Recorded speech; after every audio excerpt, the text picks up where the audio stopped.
The other day I was walking through some hills and I forgot my headphones. The only earphones I had with me were wired, and because Apple and everybody else now has decided to remove the headphone jack, I was completely out of luck when it came to listening to music. At this point, a rational person would probably buy one of those adapters that takes USB-C and turns it into aux that you plug into the bottom of your phone. But I'm no rational person. So we're going to create a Bluetooth to aux adapter that's battery powered and portable. In order to do that, we'll need some parts, which I have right here. Don't go everywhere. Great. There are 4 parts we need. A receiver for the Bluetooth, and this also has a built-in amplifier to send the aux signal out. That's basically our job done for us. I bought that off AliExpress for about $5. We then need a battery to power it and some way to charge the battery. The final thing we need is some way to step up the power from the battery to the power required for our amplifier, which uses 12 volts. To do that, I'm using this guy. It's a buck transformer. And realistically, there's not much you need to know. It takes a voltage and makes it 12 volts. And that voltage can actually be anywhere between 1 and I think it's 9 volts this can do. To be drawing in the milliamps for power, which means I can use this incredibly thin wire for all my connections. The problem with that is the last project I worked on, we were using very thick wires. So I have a gigantic flat tip on my soldering iron. So before we go any further, I'm going to switch that one out for a smaller tip, which will be more useful for this particular project.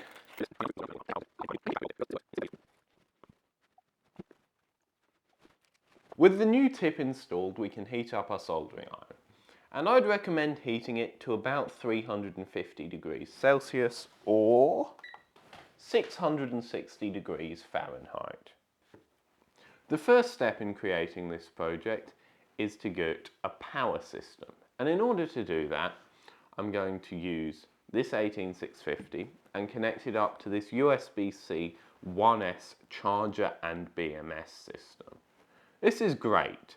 The only thing you have to be careful of with these is you must wire the polarity correctly, otherwise it will just short circuit and cause a fire.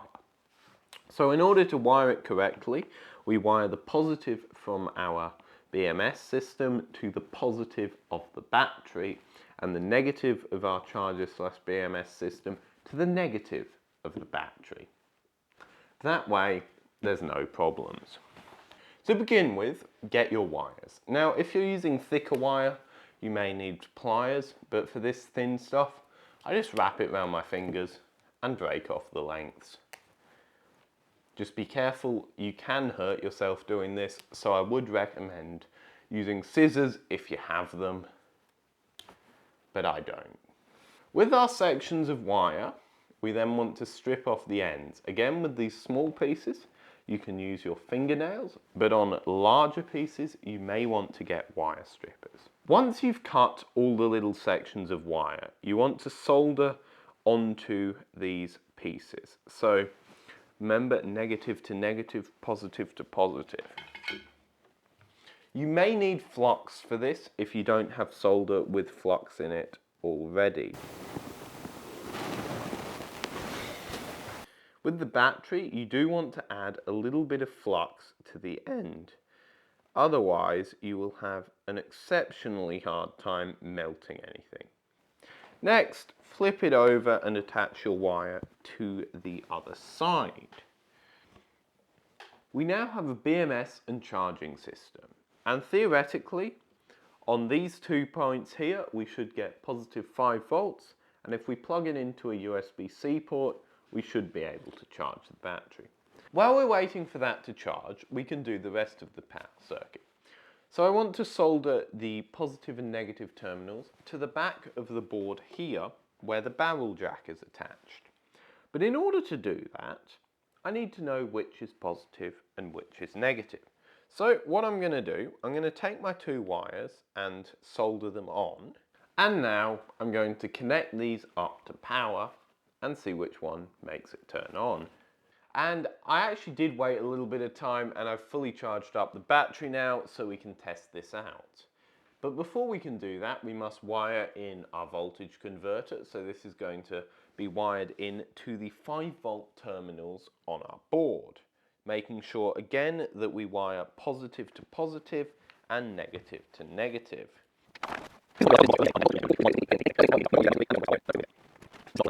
Now that we have our voltage converter wired up, we should get 12 volts out of the other end, which I'll put directly into our board here. I believe it's center positive, so I'm going to try that out first, but I could be wrong there. So I was correct, it is a center positive configuration, which means I just have to wire this up permanently now, and we should be done. It does work, which is fantastic. So we need to somehow package this up. And ordinarily, I'd fire up my 3D printer and 3D printer case. But you know what? Since you guys are following along at home, let's make a case out of something you can at home. Here's what I'm going to use for the case. In order to actually build it, I'm going to use this sheet of aluminium. These can be had very easily at most hardware shops. And when you're searching for one, go for something about 0.2 millimeters thick. If you go for thicker ones, you'll have a lot of trouble bending it. Now, in order to bend this, we're going to use 2 planks. This is a 2x4, and this doesn't matter in the slightest, as long as it's smaller than the first plank. So what are we going to do? Well, to begin with, we take our aluminium sheet. Make sure you get aluminium for this, not steel, because your life will be much easier. Next, we are going to clamp that onto our 2x4 using a clamp. Now that that is secured in position, we are going to bend this sheet of aluminium over the edge of the 2x4 here to create a nice bend. This is a lot easier said than done, but what I find is the easiest way is to just get a bit of force on both ends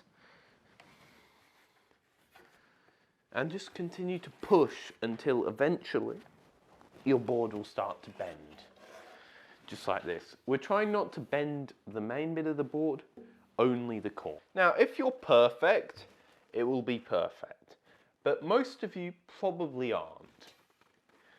So I would imagine your bend will look something like mine, where you have a very nice straight bend along the edge, but it's not entirely flat. That is perfectly fine, because in the next step, we will fix that, basically. Remove your sheet of aluminium. And, my God, I did a much better job of that than I was expecting. Then we can just apply a little bit of pressure. Make sure to do it evenly along the whole fold so you don't end up with ridges or dips. And what we're trying to do here is just get that to 90 degrees. Now that we have our 90 degrees, slot our 2x4 back in. My gosh, look at that. Almost perfect fit. That is much better than a lot of us would be expecting here, but obviously you might be better than me. I'm not perfect in this manner by any means. Next, we're going to clamp it on the edge we just bent. We now want to repeat this action for all 4 sides until we have a tube.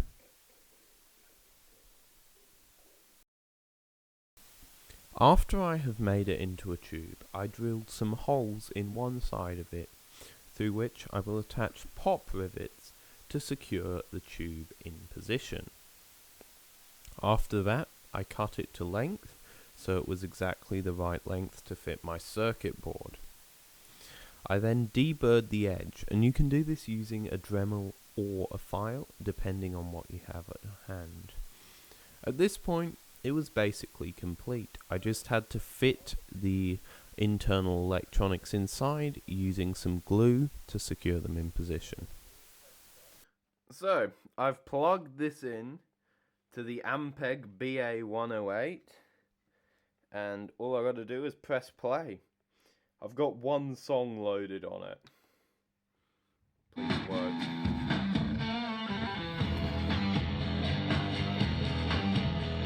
What a banger! And in theory, volume works as well. So, and this is the final result. I'm exceptionally happy with it.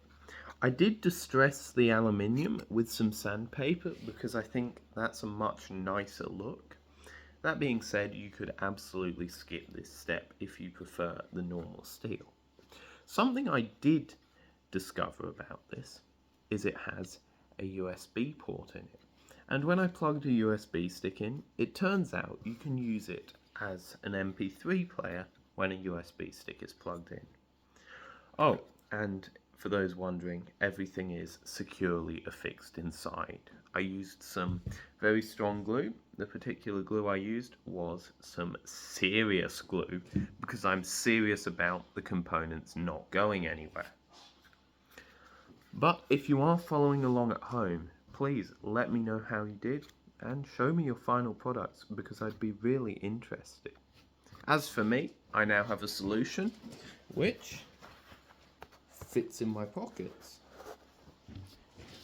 and I can take away with me.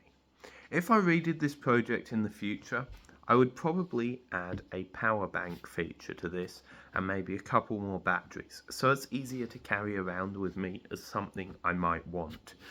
Because right now, this is slightly big to keep in your pockets.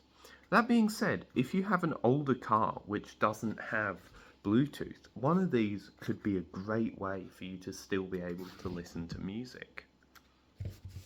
Alright, see you guys next week. Oh, I've got a banging video next week. I've just remembered what it is. So subscribe as well, because I promise you don't want to miss that.